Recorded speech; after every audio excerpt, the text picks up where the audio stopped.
What up, Canes fans? Before we get started, just wanted to talk to you guys about the Tank Brewery real quick. The Tank is located in the heart of Miami in Dade County at 5100 Northwest 72nd Avenue. This place is awesome. I've been there. The beer is outstanding. The food is great. Whether you're watching the Canes game, the Heat game there with your buddies, you're having a guys' night out, or you're having a date night with the missus, it's a great place to hang out. So you can order online at thetankbrewingtakeout.com or call them at 786-801-1554 for delivery or pickup. And here's the thing. If you use the promo code TANK4SUP, you will get free delivery on game days. And so that is TANK4SUP, the number 4, not spell it out, but Tank 4S up. So go check out our friends at the Tank Brewing. They've been great to us. So take it away, Jordan. All right. Also, we want you guys to check out our guy, Stickers by AB. That's at STICKERZ by AB. I've been ordering a bunch of stuff from him. We have a collaboration sticker that has our logo on it. So make sure you're checking him out. Give him a follow on Twitter. He's just a good dude, and he's helping us design our merch. So yeah, man, it's make sure you're supporting the good people that help us out here on Fours Up. You're listening to the Fours Up podcast with your host, Marsh.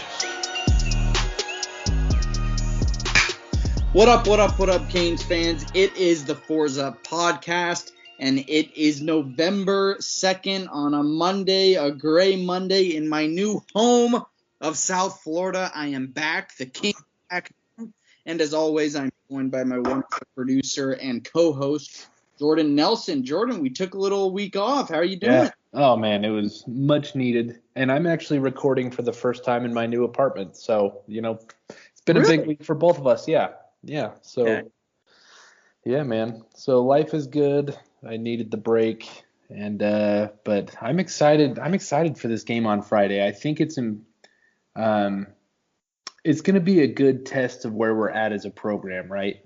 I mean, we keep saying this, but we really need to figure out the bye week thing, and then I feel like we kind of got speed wobbles a little bit as a program. We picked up a lot of momentum, and now we're looking a little shaky. So. Yeah, be able to course correct and just, I guess, be disciplined, execute. Because we were just talking right before we went on, it feels like it's been a long time since that last Virginia game. And I cannot wait for Friday night. I'm going to watch it here in Florida with some of my friends here, and it's a big game. It's a road game in North Carolina. We usually don't play well in those kind of road games. It feels like we haven't played on the road like that much this year, honestly. Agreed. I feel like the Louisville game was years ago. Yeah. I feel like the Clemson game didn't really even count. Yeah. But I don't know, this feels like a very, very important game. If we can get to 6-1, I will be very, very happy heading into the Virginia Tech game. But there's whispers of more players having COVID and those kind of symptoms. So I honestly don't know what the hell's gonna happen, man. Yeah, I mean, I think me and you probably hear a little bit more chatter than the average person. I never profess to be an insider, right? But we're a little bit connected, and so word on the street is that there's at least multiple starters that have it.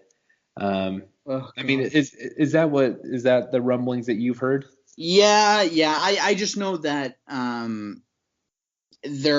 there are expected to be, as of right now, what I've heard is that there's more players than the Virginia game that do have COVID.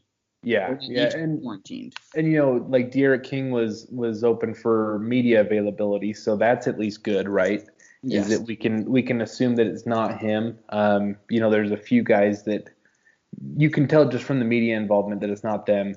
However, I think we are going to be down a key player or two, and take that with a grain of salt, right? Because it's all second, third, fourth hand information, right? Yeah. And Manny Diaz did say that Brevin Jordan is quote unquote healthy. Yeah. And should play on Friday night, but that's huge because he was actually one of the names that was being rumored, right? Yes. So that is great. Yeah, we definitely need him. I was hearing rumblings about him and Mallory both having it, and that made my heart drop. I'm like, where the hell would our offense go then? Yeah, man, that would be bad. It's I don't know, man. I'm worried about our defense. If the other rumbling is true, I'm worried about the defense. And but I guess we'll see what happens. And I don't know. Should we call in our boys from Canes Legacy? Let's do it. Cool. Hello. Hey, what's up, guys? Hey, how you doing? Yo. Okay, so we now welcome on our good friends back to the show, Bill and Chris from Canes Legacy. Boys, how we doing? I'm doing great. Doing good. Good deal.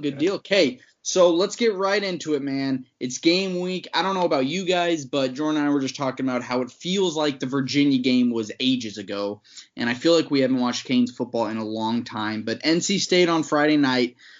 Canes are 11th in some polls, 10th in some polls. How confident are you guys heading into Friday night? Big game. We need to get to 6-1, especially after the last performance or perhaps the last three performances. So how are you guys feeling going into Friday?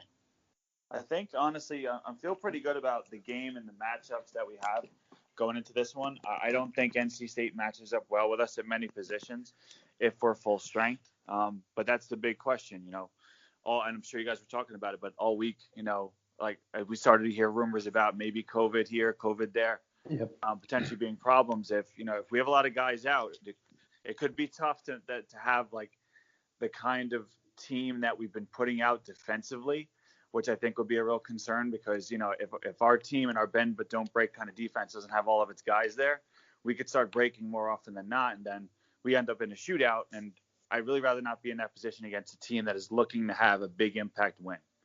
Yeah. I saw on Twitter, admittedly, I haven't watched Bailey Hockman play. I did see on Twitter, in the 247 forums for NC State, that they're, when they got the news that Bailey Hockman was starting at quarterback for them, they're kind of already waving the white flag. One guy said, well, this season was fun while it lasted, whatever. So, hopefully it doesn't come down to a shootout.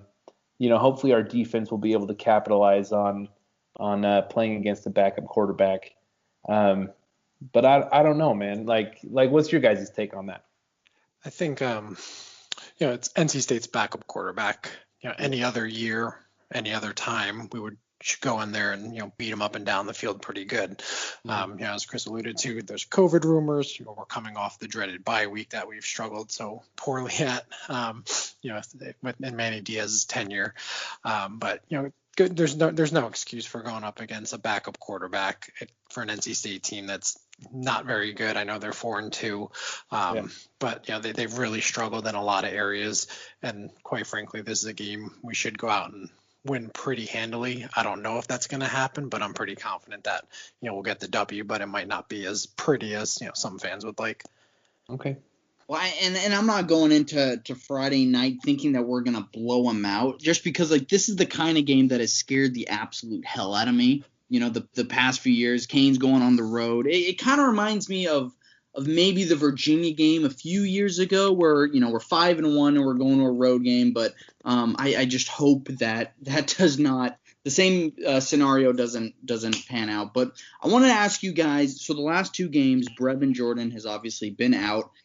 He's expected to play on Friday night. There are some quotations around his healthy status, but as of right now, a lot of people are expecting him to play.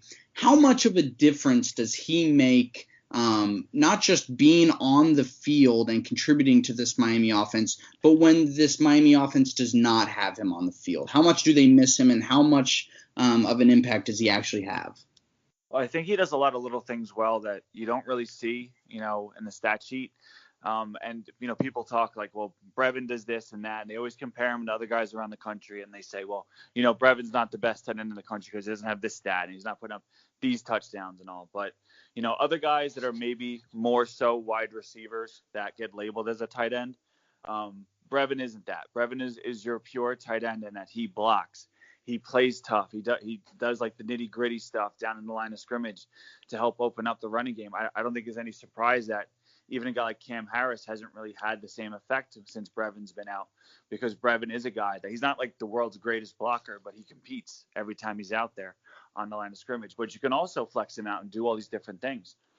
As good as Mallory is, I think Brevin is just inherently more dangerous, and he forces defenses to account for him in a lot more ways than you'd see. Almost like he's kind of like a combination of what we had with Herndon and Njoku when we're both on the squad. I think Mallory is more so straight up. He kind of plays this position. He does it well, but he's just is that, right? But Brevin can do the Herndon stuff where he can go in the backfield, line up at fullback or at H-back, and he could also do the split out stuff that Njoku used to do. So, like, there's so many different aspects of his game that makes him a threat that just by defenses having to adjust to him, it opens up the spots for other guys to make plays. And I think we've definitely missed that in the past couple of weeks. Yeah, and he's the only guy on our roster that's a go-to pass catcher. Mike Harley had a great game against, Virginia, career game. But, when push comes to shove, we need someone to make a catch or make a play. We're looking at Brevin Jordan. He has the ability, whether, it's a catch and run situation or, it's a pass, a little bit, in the intermediate area of the field. But he's the guy that can make that play. And when we don't have that, the defense is able to kind of, scheme against us a little bit easier, knowing that they don't have to focus on Brevin. And when Brevin's on the field, he has the defense's attention. That opens up, space for other guys, as Chris alluded to. Cam Harris hasn't had, the greatest couple of weeks, and Brevin Jordan hasn't been in, and I don't think that's a coincidence either. Okay. Well, so I've been trying to work on this in my head, because Will Mallory really he's kind of done this year what we expected from him last year. So credit to Will in that. Would you say that Brevin is the most important piece on our offense besides De'Aaron King? Or are there any other guys do you think like have more, like we need them to make our offense work? Well, I mean, just first off, like I always go like to the offensive line just because, like inherently it's so important, but I get what you're saying in that. Like when you look at our offense and you really look at like the history of like the Miami Hurricanes and, going back since like the glory days of the early 2000s even, who is the guy that you look at on the offense and you're like, this guy is better than anyone else that can roll out on the defensive side? Like no matter who you play, no matter who you're going against in the country, do you have a guy better than anyone that plays on the defensive side of the ball to cover him? I think Brevin is better than anyone that any team can roll out to cover him, right? Okay. Now, I don't think we've had a guy like that. Maybe Amon Richards is the only other guy I could think of in the past decade who is better than whoever you have to play against him. So, to have a guy like that, and like even a De'Aaron King isn't in that category necessarily because I think Brevin is of that elite echelon at the tight end position. So when you have a guy like that, he is inherently so valuable to you because of all those little things that we say. So if it's not the offensive line, I think it's him because he really takes the pressure off of King. He takes the pressure off of the receivers, takes the pressure off the backs. He takes the pressure off of the offensive line. So he is the great liberator of that offense. So with him out there, things would tend to work out pretty well. Yeah, I think he's by far, the most valuable player outside of King. If you compare him to the other position groups, offensive line, if we lose, let's say Zion Nelson or, Ja'Kai Clark to injury, whatever the case may be, we're going to put someone in there and we're going to get, maybe the same production. It's an average player going out, being replaced by another average guy. Same thing at wide receiver. We can, kind of afford to lose, a D Wiggins. We could put a true freshman out there and the production probably won't drop off. But, with Brevin Jordan, he's the only guy on the starting offense that's probably going to be a high NFL draft pick, whether he sneaks into the first round or not. But, he'll be a round 1 or round 2 type talent. And no one else on our roster, has that ability right now outside of the true freshmen, which are still, growing and developing. And we'll see what happens with them down the road. Mm-hmm. Absolutely. Okay, so I wanted to switch sides of the football, and This has been a hot topic since the first time it happened. But Amari Carter has had some troubles with, getting ejected for targeting, things like that. Do you think that Manny Diaz and Blake Baker